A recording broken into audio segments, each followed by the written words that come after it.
Bonsoir à tous, bonsoir à toutes. Comme vous pouvez le constater, j'ai remis un pull vintage. Ça va m'attirer plein de vues, je vais faire un buzz, comme on dit. Mais je ne suis pas là pour vous parler mode, ce n'est pas du tout mon truc.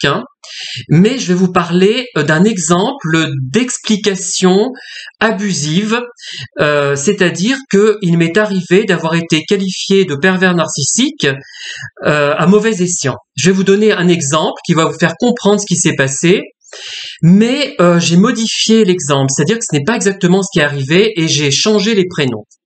Alors, imaginons que je connaisse quelqu'un qui s'appelle Magali, elle se prénomme Magali, et ce prénom s'écrit avec un « i » à la fin. Il existe, paraît-il, des Magali qui mettent un « e » au bout de leur prénom. Donc elle m'explique que vraiment, pardon, ça l'agace de voir que son prénom est écrit avec un « e » à la fin, et elle dit « mais non, moi c'est Magali I, je tiens à ça, c'est important pour moi ». Je lui dis « d'accord, très bien, pas de problème ». Je lui envoie un mail et je mets au début du mail « Bonjour Magali » avec un « e ».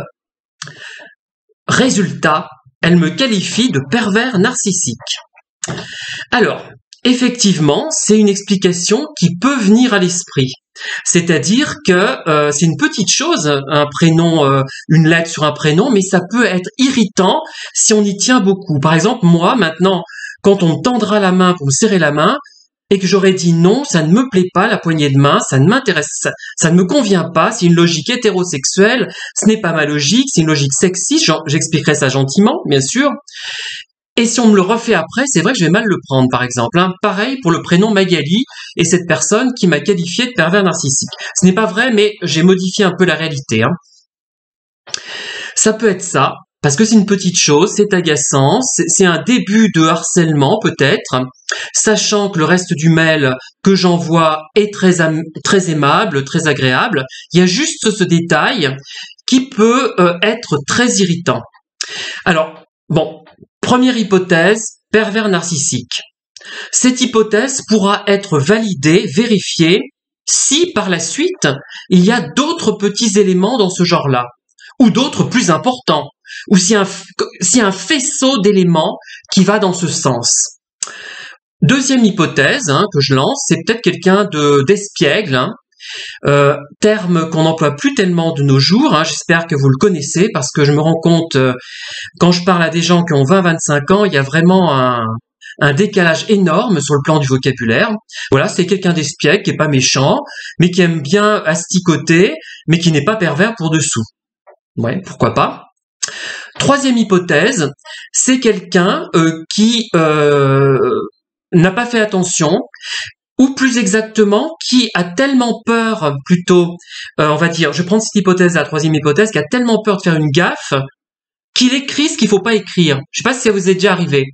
Quand on vous dit qu'il ne faut pas répéter quelque chose, par exemple, pas répéter que rien ne me vient à l'idée à l'esprit là pour l'instant, désolé. Bon, quand une chose qu'il ne faut pas répéter, on vous dit mais attention, ne dis surtout pas ça en présence de cette personne, ça va la vexer. Eh ben vous le répétez parce que vous avez que ça en tête et vous ne le faites pas exprès, mais vous le répétez. Voilà. Donc vous avez mis le e pour ce type de motif. Quatrième explication possible, vous subissez des pertes de mémoire. Et vous n'arrivez pas à mémoriser certaines choses, ça arrive, vous êtes fatigué, vous avez connu un deuil récemment et vous êtes perturbé. On peut peut-être avancer une cinquième hypothèse. Cinquième hypothèse, par exemple, on pourrait en donner d'autres, mais c'est 5 qui me viennent à l'esprit. Eh bien, vous n'avez pas écouté finalement Magali. Vous avez dit oui, finalement, je t'écoute, pas de problème, mais vous étiez ailleurs parce que vous êtes perturbé par votre travail, parce que votre voisine a perdu son chat, pour plein de choses, et vous n'avez pas, vous avez au contraire rajouté ce e. Voilà, donc là c'est très simpliste ce que je vous raconte, mais voyez, par rapport à un fait anodin, on peut en déduire plein de choses, c'est-à-dire que ça peut être quelque chose d'effectivement grave, ça peut être quelqu'un de profondément malveillant, mais ça peut être une situation anodine, quelqu'un qui vous a mal écouté, quelqu'un qui est un peu qui perd la mémoire, quelqu'un qui a fait une gaffe, quelqu'un qui est espiègle mais qui est pas méchant, voilà. Et comment dire, évidemment, si je raconte l'histoire du E ajouté sur une chaîne qui traite de la perversion narcissique, eh ben on va dire mais c'est un pervers, voilà, on va associer ça forcément à la perversion. Alors qu'en fait, dans un autre contexte, on n'y penserait même pas. Il y en a qui vont ricaner, il y en a qui vont dire ah ben il est distrait, tu sais, il a des problèmes en ce moment, il a pas écouté, etc., etc. Voilà.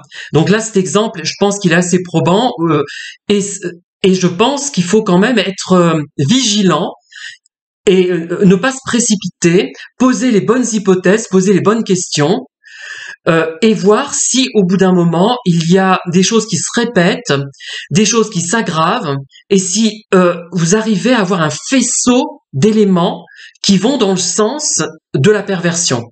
Voilà, ce sont des évidences que je raconte, mais je crois qu'il faut les rappeler.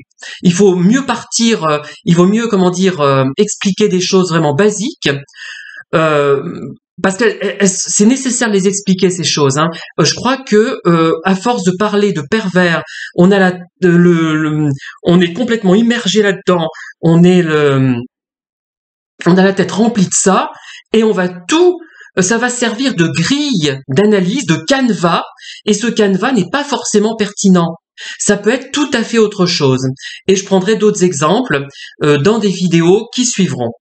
Donc là, je vais arrêter de vous faire profiter de ce superbe pull que j'avais acheté. Ma mère avait acheté d'ailleurs, je crois, c'était à anciennement Continent, ça s'appelait, c'était à Montluçon, et maintenant c'est devenu Carrefour. Merci, bonne soirée, à bientôt, au revoir.